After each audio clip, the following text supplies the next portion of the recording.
Welcome to my channel. तपाईहरुलाई चाहिँ मेरो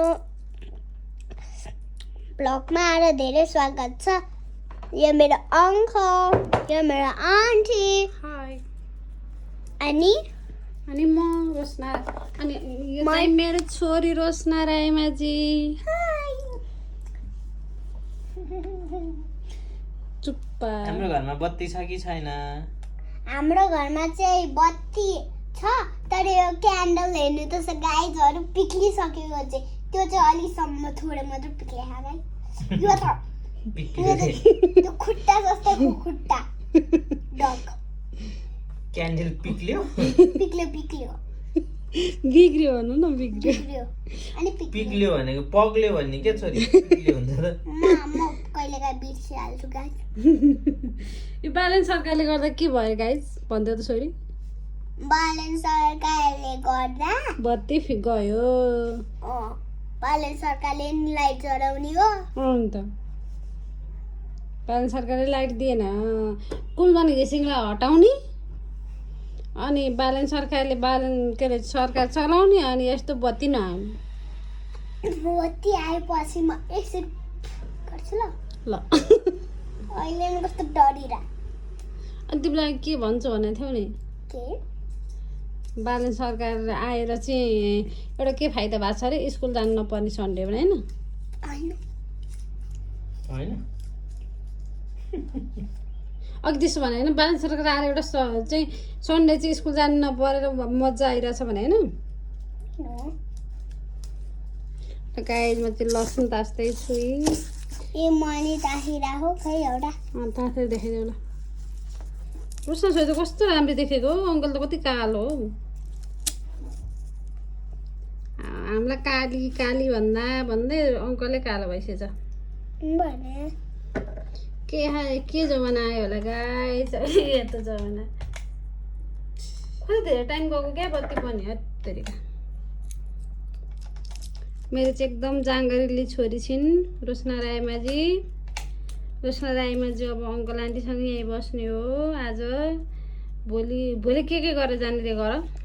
भोलि फर्स्टमा सेकुवा खाने, अनि केक, अनि के खाने भने तिमीले सम्झेर भन न। मलाई बिर्से सबै भनिदेऊ न सम्झेर। फर्स्ट सेको खाना कसले लाने? सेको खाना कसले लाने? अङ्कल सोध त लाने नलाने? लाने कि नलाने? पिटु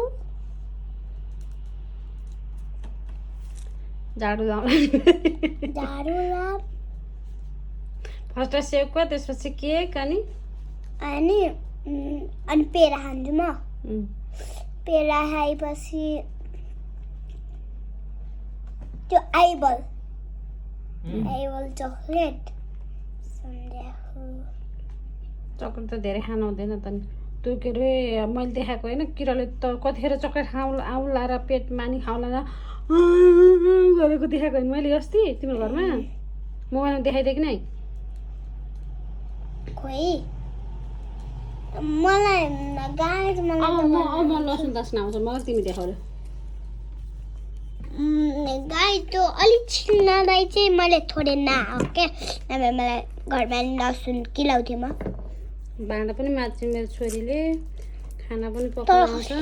त्यसमै मलाई भाँडा मात्न आउँछ नि।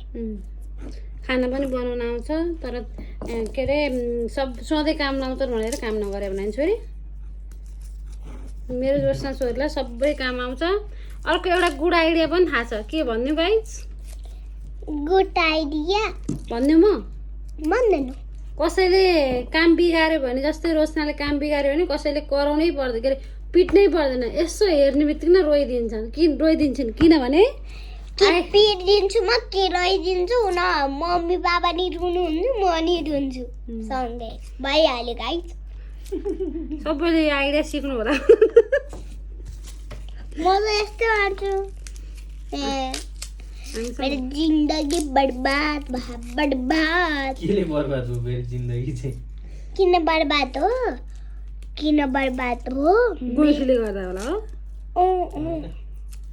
त्यो गुइठीले गर्दा, गुइठी चाहिँ मेरो घरमा यो चाहिँ धेरै लाइट छ कि लाइट छैन बुझ्दै गर्दाखेरि जिन्दगी बर्बादै भयो त छोरो हो क्या हो किन के गर्छ त गुइठीले त्यसले गर्दा मेरो पढाइ किन बिग्रियो भने मान्छे आहा बुनि हेर्न आफ्नै यहाँ पढाइ सम्झाएन त्यो तिर छ फेरि अनि मान्छे त आइराख्छन् अनि आफू खुरुखुरु पढेर बस्छ नि छोरी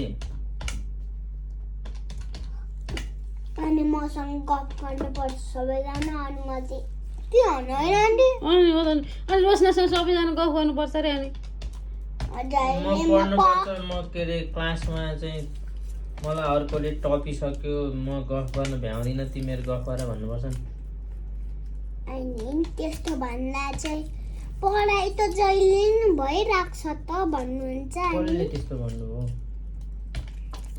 कसले त्यस्तो भन्नुभयो भन त जसले भने नि हाम्रो हो नि त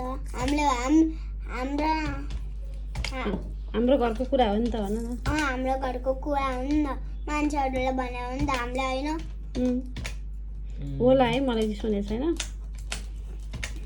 अनि राति पनि सुत्न डिस्टर्ब गरेको होला नि छोरो त्यसले त मलाई आज कति घन्टा 12 घन्टा सुत्न दिनु के भनेर के गरेर गाइड हेर्नु नि यस्तो म त हैरान हुन्छु गर्ने हल्लाइदिन्छे हो मिया त गर्दैन यहीँ गर्थ्यो भन न मिया त बाख्राले पो गर्छ बहिनीलाई त्यसो भन्छ त यहाँ रुन्छे कसरी रुन्छे रुन्छे भन्नु न रुन्छेन बहिनी भन्नुपर्छ रुन्छ भन्नु तर यहाँ नु क्यान्डल एउटा कति सानो एउटा कति ठुलो यस्तो गर्ने के बहिनी रोए नि रोस् बाल मतलब छैन सुत्दिने काना रो हालेर सुत्दिने कहिलेकाहीँ त म त्यस्तै गर्छु भनेपछि त्यही गुइठी जन्मेर बहिनी जन्मेर तिमीलाई तनाव भएर अनि पढ्न कमजोर भएको अहिले तिमीलाई बहिनी जन्मेर चाहिँ किन के भन्छ पिर लागेको भन त एउटा कुरा के रहेछ सुन किन पिर्ला भनेर बुइनीले नि उल्टे त यहाँ गरे म आफूलाई नि यहाँ निन्द्रा लाग्छ त्यसरी निन्द्रा लाग्छ अनि त्यसपछि माथिबाट बत्ती नि आउँदैन त्यो बत्ती नभएको बेला चाहिँ बुढी म्या गर्छ इलेक्ट्रिसिटी नि पकाउन सक्दैन मम्मी नै सुत्या हुनुहुन्छ अनि म चाहिँ अरू के गर्नु म मात्र उठ्या हुन्छु बुनु रोपछि अन्त अनि तिमीले नरो बुनु भनेको मान्दिनन् तिमीलाई तिमीले चाहिँ सबैलाई तिमी भन्छौ अनि तपाईँ भन्छौ बहिनीलाई चाहिँ किन त भने छोरो भन्दा म सानो छु अनि त्यसपछि कहिलेकाहीँ बिर्सेर म त भनिदिन्छु कहिलेकाहीँ बुइनी नै भन्छु तर बहिनीलाई माया गर्नुपर्छ भने आन्टीले भने होइन वाउ बत्ती आयो मासु भात खायो अब सुत्ने म त पल्लो घरमा गयो हेर त रोशनाले निभाउने क्या अब म बालिदिन्छु कि बालिदिन्छु आऊ छोरा आन्टीले बालिदिन्छ हे बालिदिनु छिटो बालिदिनु